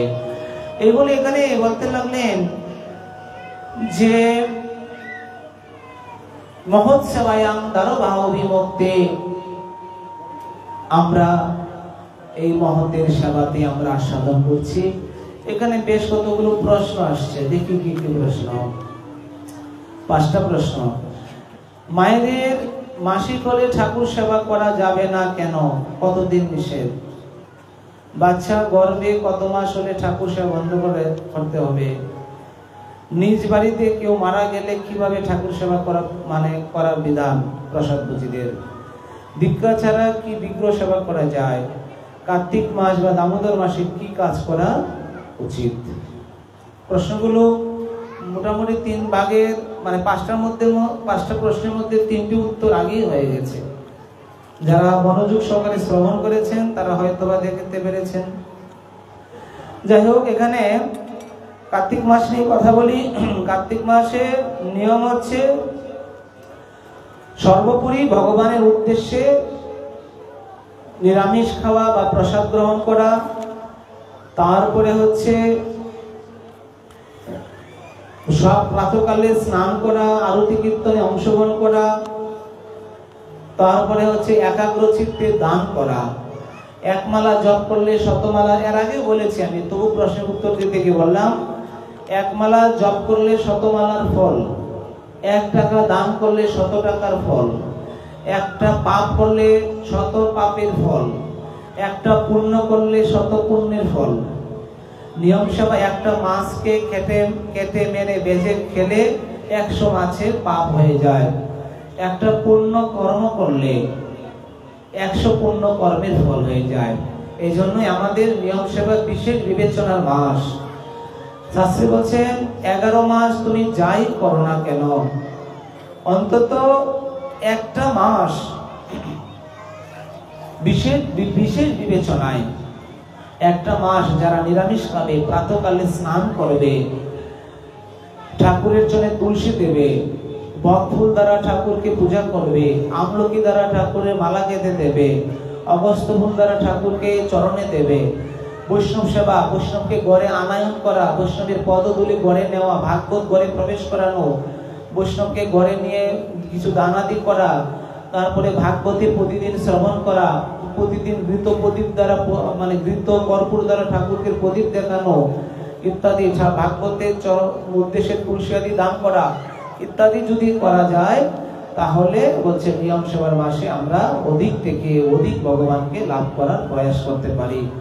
সাধারণ নিয়ম সেবায় ব্রতের মধ্যে এক গুণবতী নামক ব্রাহ্মণী শুধু ভাগবত সেবা করে করে ভগবানের প্রিয়সী পটয়সী হয়েছিল, রূপিণী হয়ে ভগবানের অর্ধাঙ্গিনী হয়ে জন্মগ্রহণ করেছে। তাহলে আমরা যদি এই কর্মগুলো করতে পারি, তাহলে অবশ্যই আমরাও যথাযথভাবে আমরাও ভগবানের আশেপাশে অবস্থান করতে পারবো। এজন্য নিয়ম সেবার মাস আর দেখতে দেখতে 4-5 দিন আছে, বাদ বাকি এইগুলো যদি আমরা নিরামিষ খেতে পারি, ভোরবেলা স্নান করতে পারি, তারপরে যদি আমরা ঠাকুরকে প্রদীপ দেখাতে পারি, একটু দান করতে পারি, তাহলে আমাদের মঙ্গল হবে। দেখুন, 1 মাসের ব্যাপার, অনেক পাঠের ব্যাপার, অনেক অর্থের ব্যাপার, সবকিছু আছে। এখানে আপনারা যদি পাঠের আনুকূল্য দিতে চান, তাহলে আমাদের কমিটির সঙ্গে যোগাযোগ করতে পারেন, তাও তো সেবা হয়ে যায়। এরপরে যারা ঘরে ঠাকুর ঠাকুর নাই ইত্যাদি নাই, ভাগবতের উদ্দেশ্যে ফুল তুলসী ইত্যাদি দক্ষিণা আদি দান করলে তাতে ভাগবতের পূজা হয়ে যায়। এরকম ভাবে এখানে কার্তিক মাসের বিশেষ বিবেচনার মাস বলে আখ্যায়িত দিয়েছেন রাধা দামোদর। এই মাসে যেমন দানের ফল, তেমন গুণের ফল, তেমন সবকিছুই। আগেই বললাম, 1 টাকা 100 টাকা সমান, একটা পাপ 100 পাপের সমান, 1 মালা 100 নাম মালার সমান। এই জন্যই এই মাসটাকে বিশেষভাবে আদর করতে হয়, সমাদর করতে হয়, মর্যাদা করতে হয়। কোনো বিধবা যদি কার্তিক ব্রত না করে 60,000 বছর পর্যন্ত নরক ভোগ করতে হয়। কোনো সনাতন যদি ধর্ম নিয়ম সেবা না করে, বলছে 100 সহস্র পাপের অধিকারী হয়ে যায়। এই জন্যই সমস্ত কিছু পরিত্যাগ করে 11 মাস তুমি যাই করো না কেন, অন্তত 1 মাস বিশেষভাবে পালন করা উচিত বা কর্তব্য। ভাগবত শ্রবণ করা, ভগবানের ভাবে ভাবিত থাকা। আরে আজকে যদি অসুস্থ থাকে, ডাক্তার যদি বলে তোমার খাবার বন্ধ 15 দিন, শুধু স্যালাইন চলবে, ফলের জুস চলবে, তখন কি হবে? ডাক্তারের কথা মানতে পারি। শাস্ত্রে বলছে 1 মাস তুমি নিরামিষ প্রসাদ খেয়ে জীবন ধারণ করো, বলছে এটা আমরা মানতে পারি না, এটাই আমাদের ব্যর্থতা। ডাক্তারের কথা মানতে পারবো, কিন্তু শাস্ত্রের কথা মানতে পারবো না। তারপরে এক ইঁদুর ভগবানের মানে এক ভক্ত ভগবানের প্রদীপ দেখিয়ে চলে গেল। ইঁদুর এটাকে মানে আলু প্রজ্বলিত তো তাকে খাবার মনে করে যখন তার কাছে গেল, তার স্পর্শ পেয়ে প্রদীপটা আরো প্রজ্বলিত হয়ে গেল, ইঁদুরটা মারা গেল। সাক্ষাৎ রাধা দামোদর ভগবান ইঁদুরটাকে নিয়ে উদ্ধার করে দিল। কেন? বলছে তুমি এই দামোদর ব্রতে প্রদীপ প্রজ্বলিত করেছো, প্রদীপ দ্বারা আমাকে দান করেছো, কর্পূর ঘৃত প্রদীপ, তাহলে তোমাকে এই জগৎ থেকে আমি উদ্ধার করবই করবো। বাস উদ্ধার করে দিলেন। তাহলে আমরা যদি একাগ্রভাবে সুন্দর করে মানে ঠাকুরকে প্রতিবাদী দান করে দিই, তাহলে না জানি আমাদের কত কৃপা হবে। বিশ্বাস নয়, একবারে বিশ্বাসের সহিত করতে হবে, একাগ্রতার সহিত। তারপরে বলছেন এখানে একজনে প্রশ্ন করেছেন মায়েদের ব্যাপারে তো অনেক ব্যাপার, তো সময় হয়ে গেছে কি করে বলবো। মাসিকের ব্যাপারে কথা বললে প্রায় 10-15 মিনিট সময় লাগবে, এটা কালকে নিয়ে আলোচনা করব। বাচ্চা গর্ভে কতদিন হলে ঠাকুর সেবাটাও কালকে, আজকে হবে না, সময় নেই। নিজ বাড়িতে কেউ মারা গেলে কিভাবে ঠাকুর সেবা, এটাও কালকে। দীক্ষা ব্যক্তি এই প্রশ্নে আগামীকালকে উত্তর হবে। শুধু আরেকজন প্রশ্ন করেছেন সিঁদুর কি করে দিতে হয়। সিঁদুর হচ্ছে আমাদের বাঙালিদের জন্য শাঁখা সিঁদুর পরিধান, অন্য তো অনেকে পড়ে না, ব্রজবাসীরাও পড়ে না, হিন্দুস্তানিরাও পড়ে না। এখানে বলছেন সিঁদুর দেওয়া মন্ত্র নিয়ম হচ্ছে, শীতিতে তো আমরা আগে সিঁদুর দিই নাকি, শীতিতে কৃষ্ণায় নমঃ, কপালে ওম কেশবায় নমঃ, কণ্ঠে ওম গোবিন্দায় নমঃ, শঙ্কে মানে শাখায় যে দেওয়া হয় ওম মধুসূদনায় নমঃ, আঁচলে দেওয়া হয় আঁচলে ওম মাধবায় নমঃ। এই 5 জায়গায় সিঁদুর দিতে হয়, ললাটে, শীতিতে, কণ্ঠে, শাখায় আর আঁচলে। এই 4 জায়গায় 4টি মন্ত্র আছে, মানে 5 জায়গায় 5টি মন্ত্র আছে। প্রথম শীতিতে হচ্ছে ওম কৃষ্ণায় নমঃ, কপালে ওম কেশবায় নমঃ, কণ্ঠে ওম গোবিন্দায় নমঃ, শঙ্কে ওম মধুসূদনায় নমঃ, আঁচলে ওম মাধবায় নমঃ। অনামিকা আঙ্গুল, বৃদ্ধা, তর্জনী, মধ্যমা, অনামিকা, কনিষ্ঠা, এই যে অনামিকা, এটা এই অনামিকা আঙ্গুল দ্বারা সিঁদুর মানে পড়তে হয়। আরেকজন প্রশ্ন করেছেন পেঁচা কি ঢুকলে কি হয়। পেঁচা ঢুকলে কি হয়? পেঁচা ঢুকলে তো বিপদ আছে অনেক। ঘরে যদি পেঁচা ঢুকে যায় তাহলে গৃহের স্বামীর মৃত্যু হয়। এই জন্যই পেঁচা ঢোকার পরে কোনো অনুষ্ঠান করতে হয়, যেমন ভাগবত, চৈতন্য চরিতামৃত, ভক্তমাল, তারপরে হচ্ছেন বিষ্ণু সহস্রস্তোত্রম। এই 5টা গ্রন্থ দ্বারা ভাগবতের 5 জন পাঠক এসে 5টা গ্রন্থকে পারায়ণ করবে এবং ষোড়শ প্রকারে ভাগবতের পূজা করবে। তারপরে ঠাকুরকে ভোগ দিয়ে বৈষ্ণব সেবার মতো কয়েকজন বৈষ্ণবকে খাওয়ালে এই উদ্ধার থেকে মানে এই পেঁচা থেকে মুক্ত হওয়া যায়। অনেকে বিষ্ণু পূজা করে, অনেকেই ইত্যাদি ইত্যাদি করে করতে পারে, কিন্তু আমাদের এলাকায় প্রচলন এটাই 5টা। যেমন আমাদের ভাগবতের মানে ভাগবতের পূজা, ভাগবতের গ্রন্থ পড়তে হয়, রাস পঞ্চাধ্যায়ী, গীতা পড়তে হয় 5টা অধ্যায়, আর ভাগবতের 5টা অধ্যায় রাস পঞ্চাধ্যায়ী, আর বিষ্ণু সহস্রস্তোত্রম, গোপাল সহস্রস্তোত্রম, কৃষ্ণ কবচ আর মধুসূদন অষ্টকম ইত্যাদি পড়তে হয়। আর ভক্তমালের একটা দৃষ্টান্ত, একটা উপাখ্যান, আর চৈতন্য চরিতামৃতের একটা উপাখ্যান। এই 5টা গ্রন্থে যদি আমরা অধ্যয়ন করি, পাঠ করা হয়, আর ষোড়শ প্রকারে সোনা রূপা, তারপরে তিল, তুলসী, পুষ্পমালা, চন্দন, বস্ত্র ইত্যাদি দ্বারা এই ষোড়শ প্রকারে ভাগবতী পূজা করলে বলছে পেঁচা যদিও করে ঢুকে তাহলে সেই জায়গা থেকে মুক্ত হওয়া মানে তারপরে আর গৃহস্বামীর বিপদ কেটে যায়। ঠাকুরকে, মহাপ্রভুকে ভোগ দিয়ে যথাযথভাবে যদি বৈষ্ণবকে 2-4 জন, 5 জন, 7 জন যে যেমন পারেন খাওয়ালে বলছে মুক্ত হওয়া যায়। যাই হোক, এইবার কথা হচ্ছে দীক্ষা ছাড়া বিগ্রহ সেবা করা যায় কিনা। এটা অনেক কথা, বাদ বাকি প্রশ্নের উত্তর আমাদের আগামী দিন হবে। আপনারা সবাই আসবেন, সবার জন্য এই প্রশ্ন রয়ে গেল। আজকে আমাদের হরিকথা এখানে বিশ্রাম থাক। আবার আমাদের এই মহৎ সেবায়াং দারবাহু বিভক্তি এই শ্লোকের আবার আমরা আস্বাদন করব। আজকে হরিকথা এখানে বিশ্রাম। জয় জয় শ্রী রাধে শ্যাম নিতাই গৌর হরি বল, নিতাই গৌর হরি বল, নিতাই গৌর হরি বল।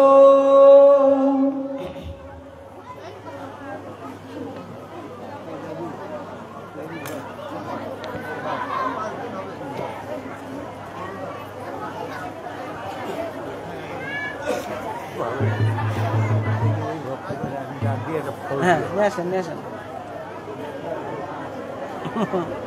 হুট করে চলে গেছে কালকে।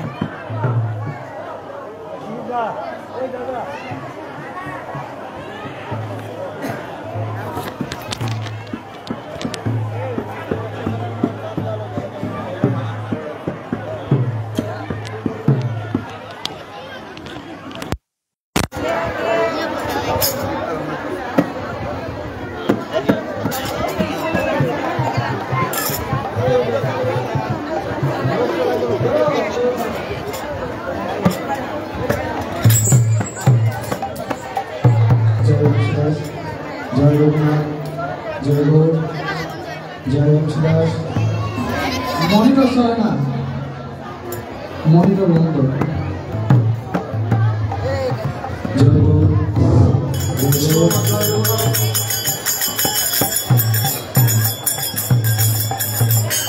জয় বংশীদাস। জয় জয় রাধা মাধব, রাধা মাধব রাধে।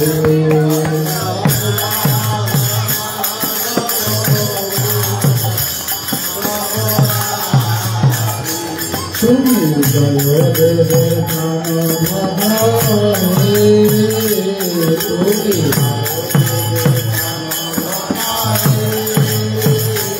জয় জয় রাধা মদন গোপাল, রাধা মদন গোপাল রাধে।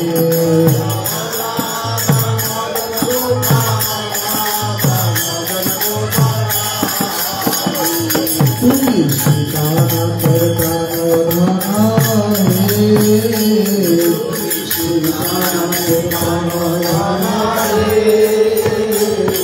জয় রাধা গোবিন্দ, রাধা গোবিন্দ রাধে।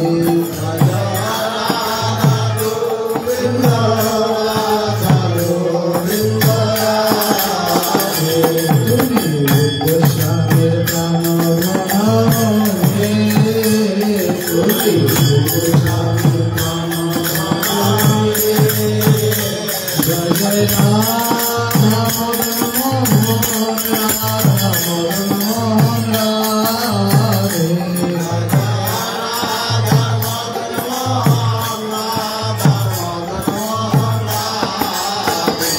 তুমি সনাতনের প্রাণধন হে, তুমি সনাতনের প্রাণধন হে। জয় জয় রাধা গোপীনাথ, রাধা গোপীনাথ রাধে। জয় জয় রাধা গোপীনাথ, রাধা গোপীনাথ রাধে। তুমি মধুবন্দিত প্রাণধন হে, তুমি মধুবন্দিত প্রাণধন হে। জয় জয় রাধা দামোদর, রাধা দামোদর রাধে।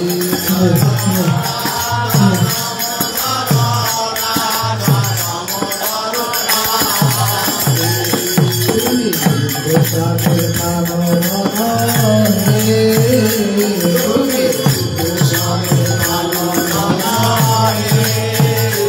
জয় জয় রাধা রমণ, রাধা রমণ রাধে।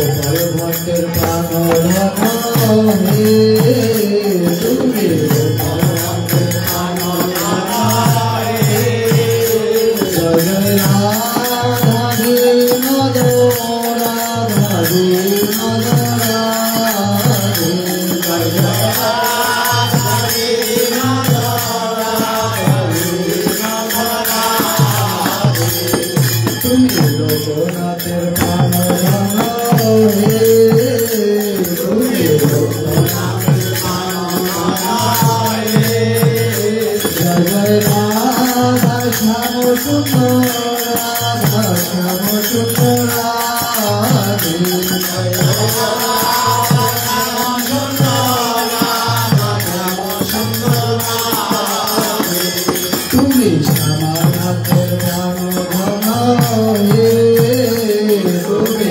শ্যামানাথের প্রাণধন হে জয় জয় রাধা গিরিধারী রাধা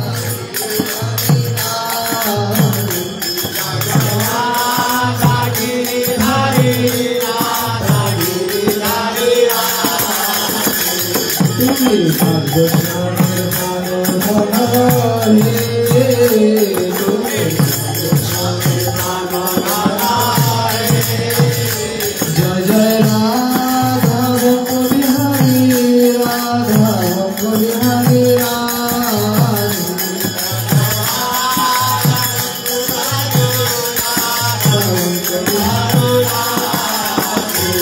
তুমি ভূমি গাছের প্রাণধন হে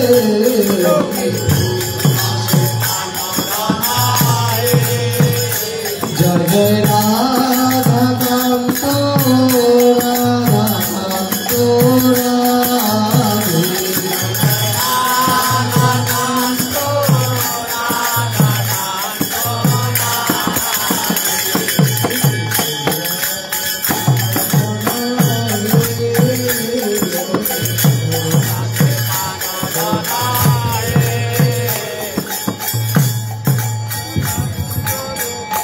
জয় জয় রাধা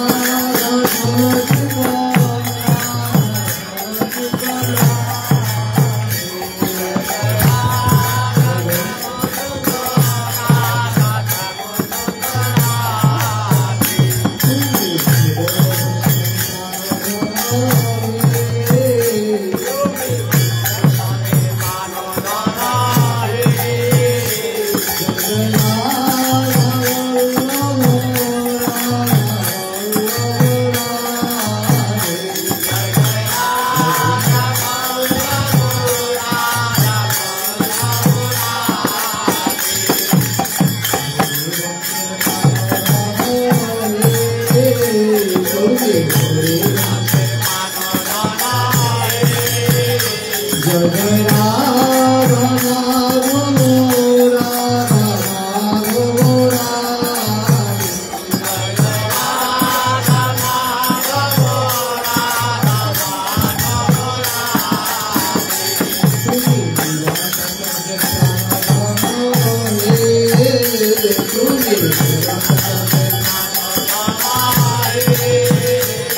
জয় রাধা ব্রজমোহন রাধা ব্রজমোহন রাধে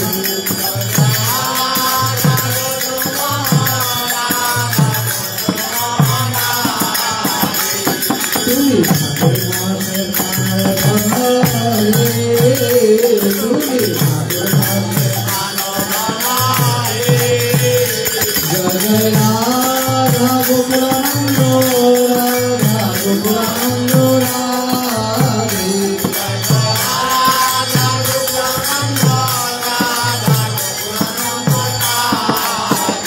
জয় জয় রাধা মাধব রাধা মাধব রাধে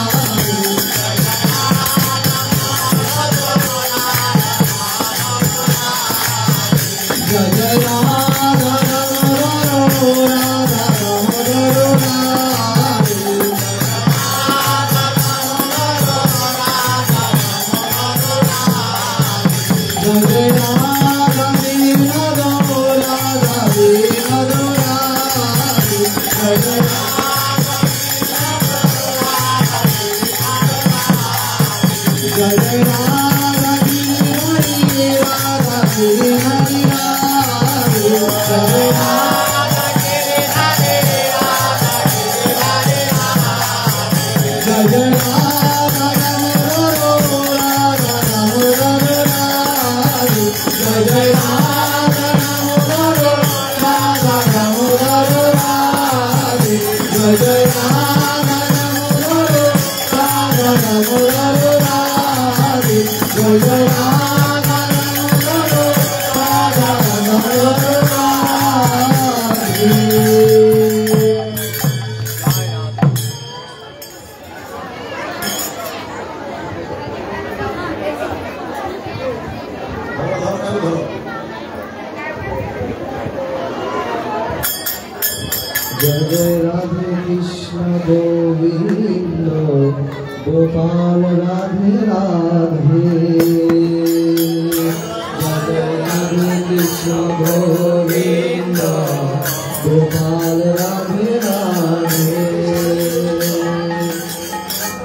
যেন আকুল প্রাণে ডাকতে পারি রাধে গোবিন্দ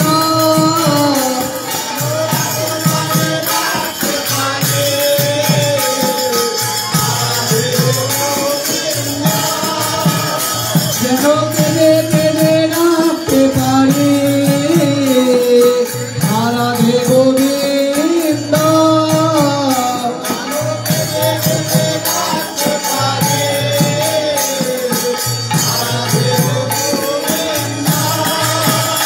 যেন প্রেমানন্দে ডাকতে পারি রাধে গোবিন্দ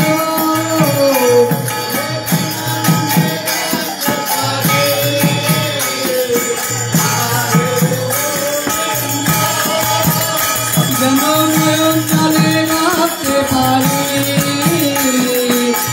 রাধে গোবিন্দ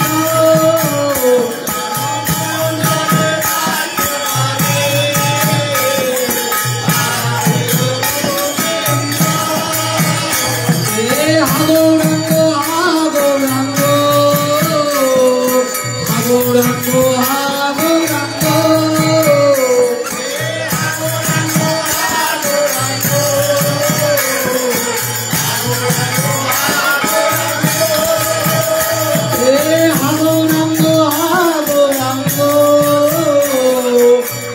আগৌরাঙ্গ আগৌরাঙ্গ আগৌরাঙ্গ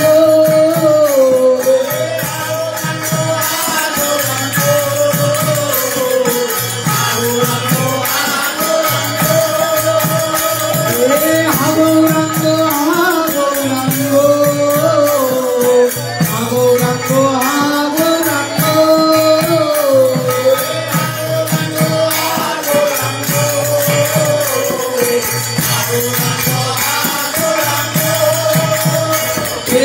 হরে কৃষ্ণ কৃষ্ণ কৃষ্ণ হরে হরে হরে রাম রাম রাম হরে হরে হরে